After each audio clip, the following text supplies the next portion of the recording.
G'day guys, Jeff here, and we've got Havana Domination continuing on my playing some Domination. This is actually a low kill streak Domination match, and yes, I am running the AK-74U, so I apologise for that.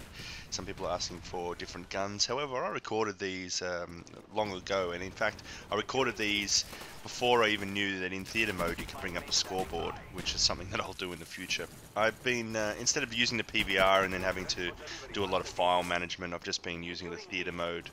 But I want to get one thing out of the way with that. Everyone's asking how I'm uploading and commentating, doing a commentary on top of the theatre mode videos. Well, theatre mode only does 30-second clips, so unless you finagle some sort of multi-clip download, get it onto YouTube, then download it to your computer, then put it together, then put a commentary on it, it's just not viable. So you really still need a PVR. Anyway, so with these matches, I had a few back-to-backs. I'm using the low kill streaks, mostly care packages, and that's not to re-roll them, that's actually just to get Hardline Pro. So as you can see, my teammates are trying to get Hardline Pro, and I failed protecting him there.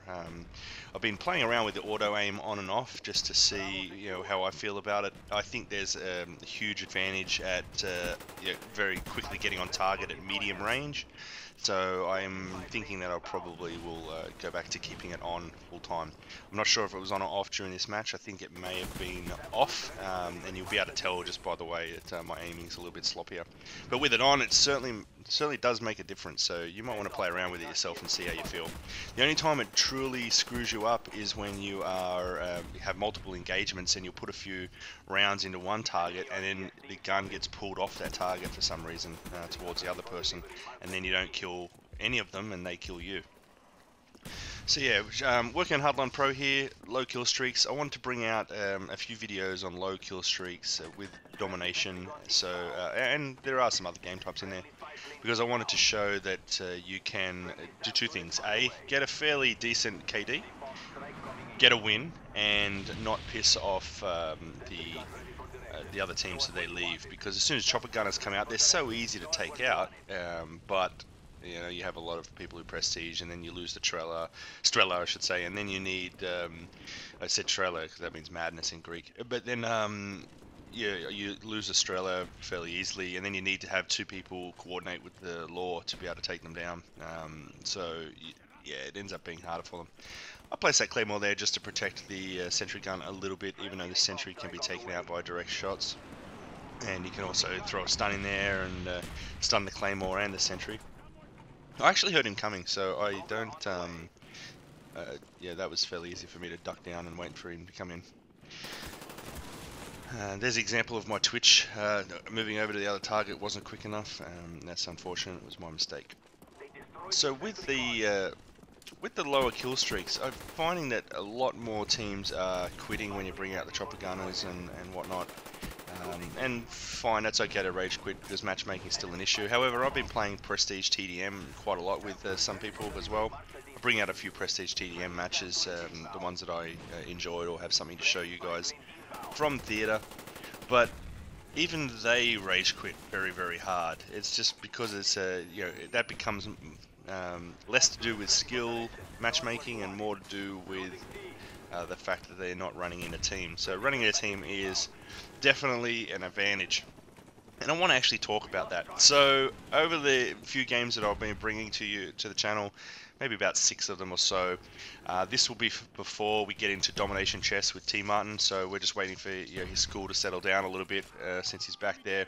When that happens, we are definitely going to hit up Domination Chess. I've got enough time in Domination that I can actually play or explain a very strategic approach to it, and T Martin can do the same, so we're going to have that series very shortly.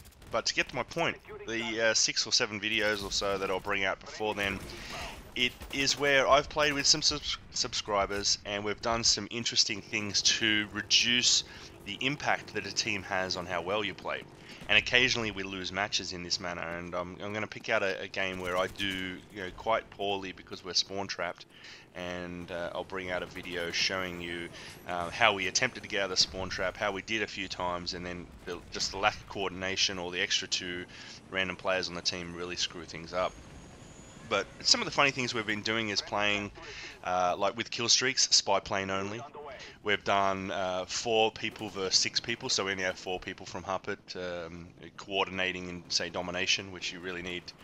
In larger maps like Array, you really need perfect coordination to pull something off. So we've got some 4x6, we have spy planes only, we have counter spy plane only. And so there's a few things that we've been doing to really limit ourselves and only make it a gun skills game and some strategy with a lower number of people, and we still end up being fairly successful. So I'm going to run you through some of those hints and tips we've done here. I want to actually go back to this gameplay at the moment and talk about what I'm doing here.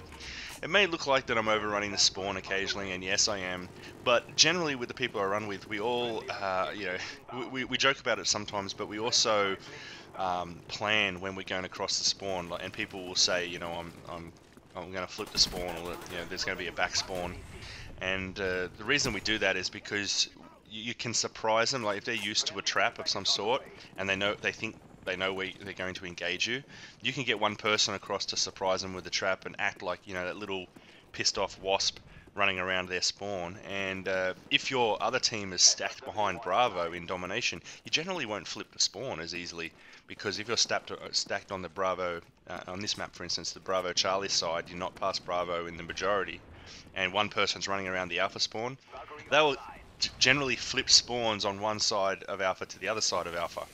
And what I'm doing here is, they're getting pushed back into this cannon spawn area, the AA spawn area, and that gives me the ability to run through. And what we generally do is we take turns running through and then running back out again. So you can sort of pop into their spawn, shoot a few people and pop back out, and that means that they will continue spawning in that area in general.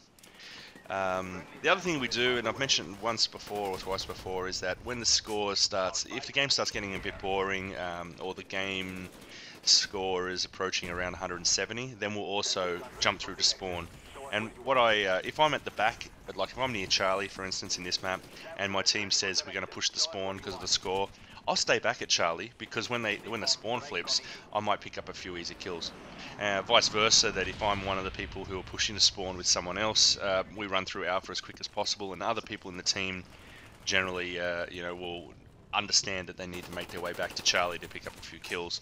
And at the end of the match, you'll be surprised, you can go on a 4 or 5, 6 kill streak just from the spawn flip, and having them all spawn instantaneously. Because what you find is when the spawn flips, as soon as they spawn, they sprint. And if 3 or 4 of them spawn together and they all sprint towards the engagement point again, if you have someone back there with a silencer or whatnot, you generally really annoy the crap out of them and pick up those kills fairly easily. As you may have seen, I made the Hardline Pro, or I did the 10 share packages. I finished it in this match. It doesn't take too long.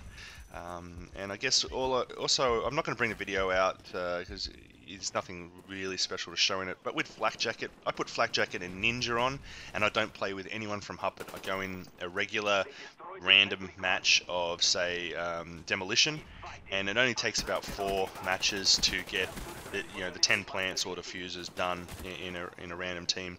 Although your KD does suffer somewhat, you go even or even slightly negative when you're doing it so often. But you can generally push through Flak Jacket and Ninja plants very quickly in a random match. When I play with Huppet, it ends up being like a fight to who can plant and get those points. So anyway guys, that's it. I apologise that I didn't bring the scoreboard up. I believe I topped the ladder in this, even though I didn't have the chopper gunners out as per 2 other people on the team doing so. And I still managed to go 38-6 with a few simple caps and nothing major. So it shows you that good sentry gun placement and just some gun skills and running around the map can pick up a few kills. Anyway, I pick up the final kill here. It was an awesome spray and pray, and we win the match. So that was 38-6 guys, and until next time, see ya.